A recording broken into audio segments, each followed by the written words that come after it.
damage. You can't fight back into it. This almost reads to me that the Silencer has to get a Hex as fast as he can. Or even something like the Yule Scepter, because even with the Hex, I think he would struggle to stay alive against the Queen of Pain who just BKBs. Yeah, he's going to grab one right now. He's really close to it, just 700 gold off. And with that timing, I think they just go for the tier 2 bottom, maybe even smoke up, and just try to end the game. But even their high ground is kind of bad. Storm Spirit plus Silencer aren't the heroes that you necessarily want to be on the high ground. You want them to counter-initiate, so it's going to be up to Lil getting an Aghanim Scepter so he has 3 birds to be able to go for safe tower pushes. Right. Otherwise, you have to go for a gank beforehand. What about our Storm Spirit? He's got 2,300 gold right now. He still is going to have issues with the black hole. Does he go for BKB?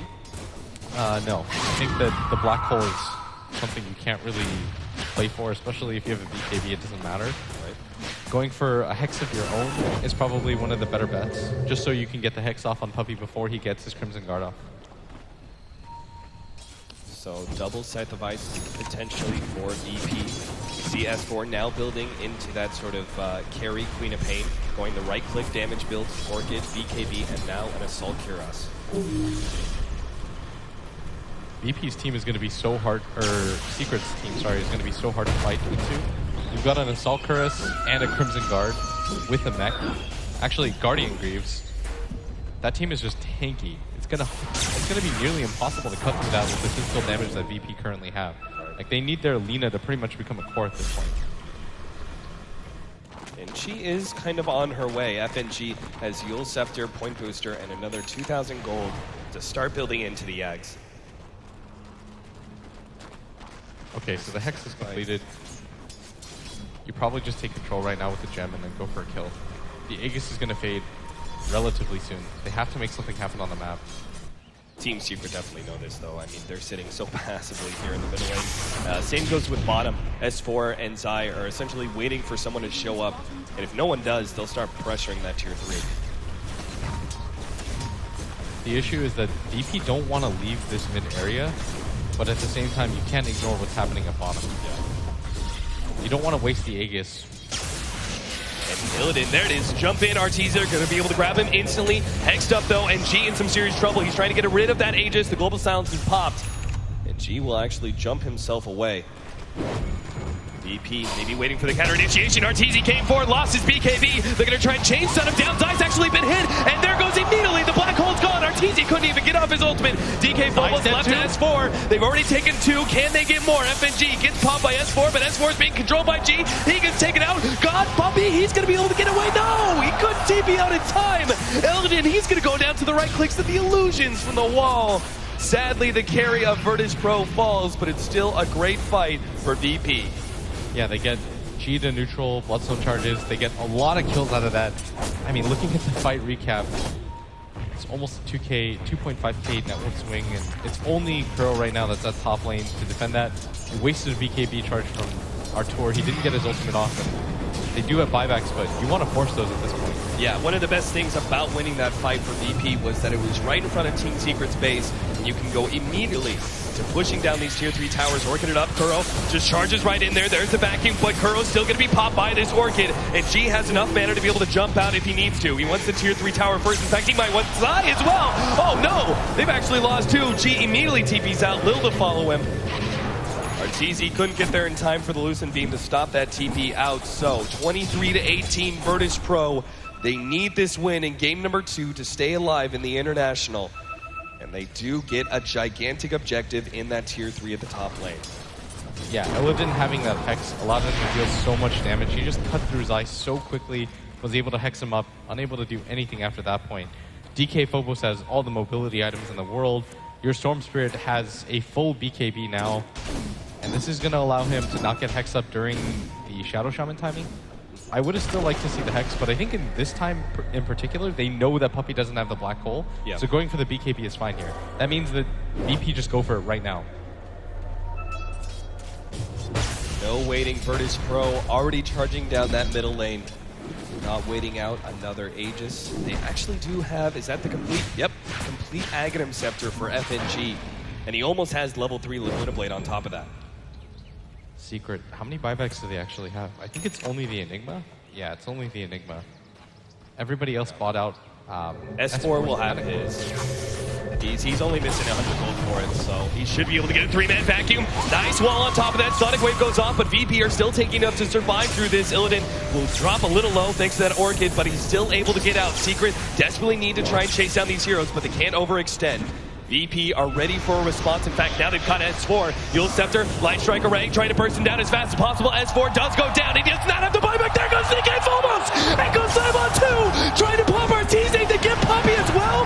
Kuro's now going to be caught on top of Light Strike Array, and Team Secret may have just fallen apart in this team fight as they don't get anybody out of VP. Puppey's already bought back. Zai going to be able to get another 3-man vacuum, but Puppey's locked down by these familiars. He turns around, but God surges forward with the Fisher on top. They will be able to get this kill. Crimson Guard be damned, but they're all low. Zai has to make a big play right here. He managed to pick up one already, but Zai gonna get turned around up with a 3. A Virtus Pro triple kill. Team Secret get wiped inside of their own base. And nobody from Secret at this point have a buyback. They're just gonna have to wait this out. 59 gold remains for that Queen of Pain buyback. VP don't have the strongest tower hitting team, so they have to get a lot out of this right now. They might just be able to go for a double set of racks. Even if you just walk away with the range barracks at this point, it's well worth it for them, as this is going to mean a lot in terms of net worth. After that fight alone, they're up 10k.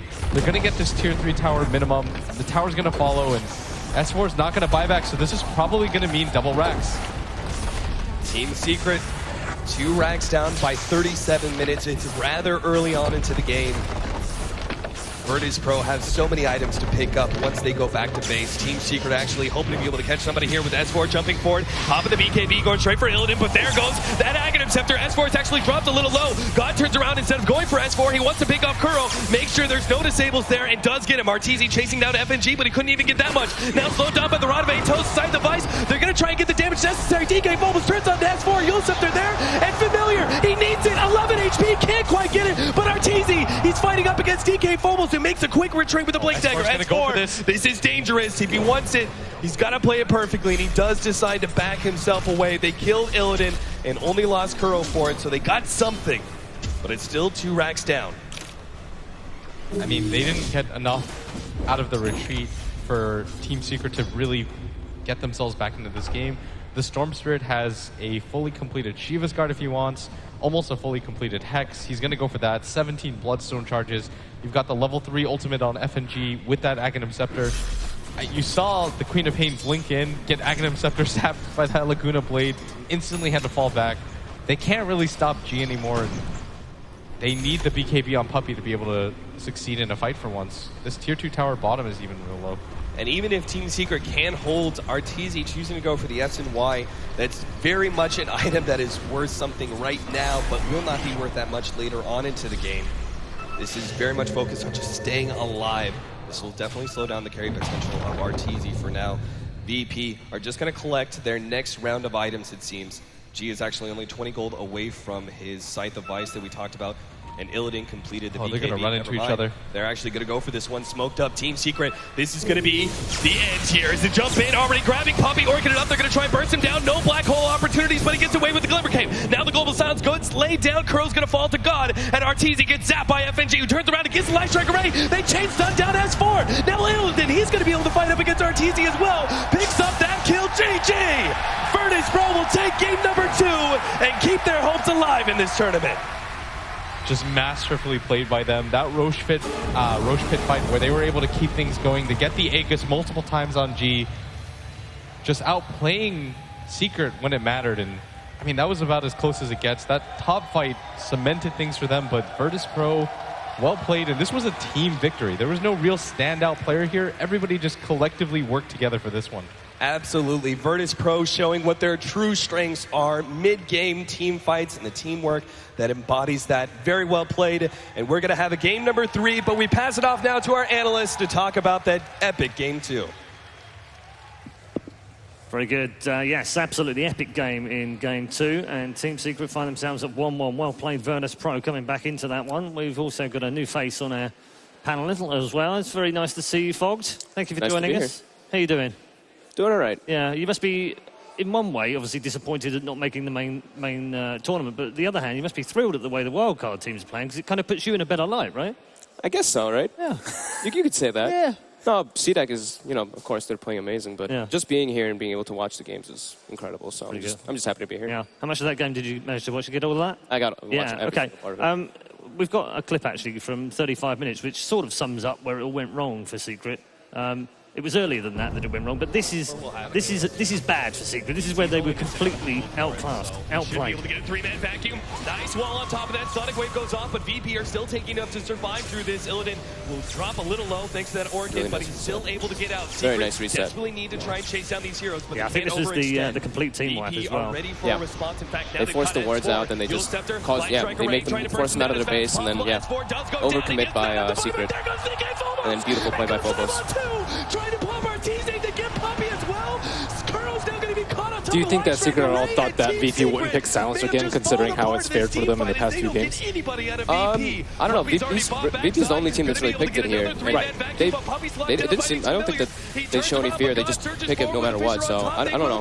I think Secret should have probably predicted that. But they're all low. Zai has to make They a just big play did right such a here. good job of He shutting down managed to pick Arteezy up in this one already, game. but Zai gonna get turned around up by the three. Well, we have seen one of the weaknesses of Luna, and I actually think that the Visage pick was a huge. I know you're a huge Visage fan yourself. Why is that hero not picked more often?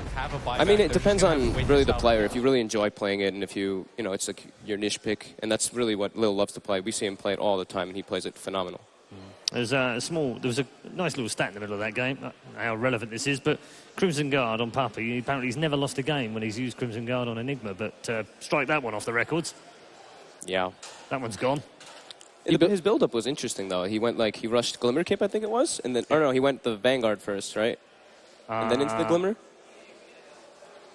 Well, either way, he let the Dark... I mean, he definitely went Glimmer, that's for sure. Yeah, he let the Darkseer build up the mech, which is really nice, and then he went Tranquil Boots, and he moved around trying to make space for the Luna to try to catch up, and the rotations were perfect. You saw S4 clean up, he gets a triple kill bottom extremely early, Arteezy ports, uses Eclipse, gets killed, but S4 had such a great game, you thought that it was going to be enough for Arteezy to catch up, but they just kept running right at him, punish him continuously, and ended up working out really well for them. It was relatively even in the early game, Melini, and where do you think the key point was for Secret? Where did they really lose this? I mean, it's just the coordination of VP and the team fights. They shut down the Queen of Pain, as we saw in that last fight with the Global Silence. And, I mean, they had a similar lineup in game number 1 where it's like, okay, if they ever get to the point where it's 5-on-5 team fight, VP generally drafts a way stronger lineup, and their coordination is really good with the heroes that they pick for themselves, which is why they utilize Silencer a lot. So, I don't know. I think Secret expected to be able to push down a lot harder and then kind of secure map control and play around VP instead of into them. Definitely didn't work out. What were your thoughts, Winter, overall? I think Arteezy got shut down too hard as well. Like the Enigma didn't really pay off. It was a very risky pick as well because he weakened the lanes and they didn't get enough for the carry, and he was just way too poor in that game. And anything? What stood out to you?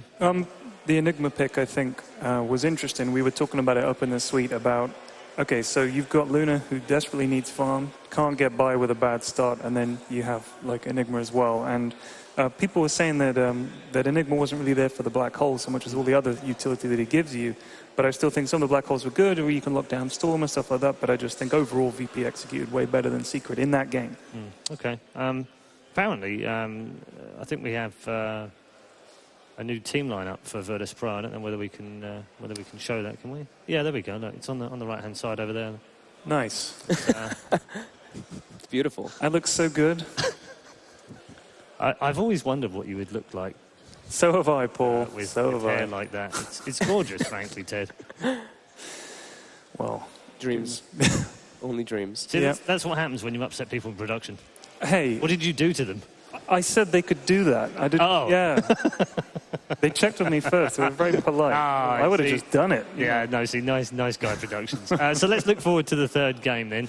Melini, in terms of the draft, have we got any feels for how FNG's drafted in those first two? Any mistakes that you may have seen? Anything that you can think that he's done positively? And how's he going to change that for game 2? I think it's just a matter of who drafts too greedily. In the first game, it was way too greedy. We were like, okay, Duso, there's a reason why no one picks Duso. She can't do anything before like 30 generally. And then that game, we saw the Enigma and the Luna. And again, a lot of times we just see teams trade farm for farm, and Secret's used to maybe opponents not trying to contest that. But, I mean, VP did a very good job of shutting down Arteezy. Okay, Fogged, from your point of view, what have Secret got to do? Just secure Arteezy's farm, just help S4 as well, but for the most part, yeah, it's securing RTZ's farm. Usually when they have a jungler, he moves around more and RTZ gets into jungle and is able to farm and catch up when he has like a little bit of a hard start. Play off him more than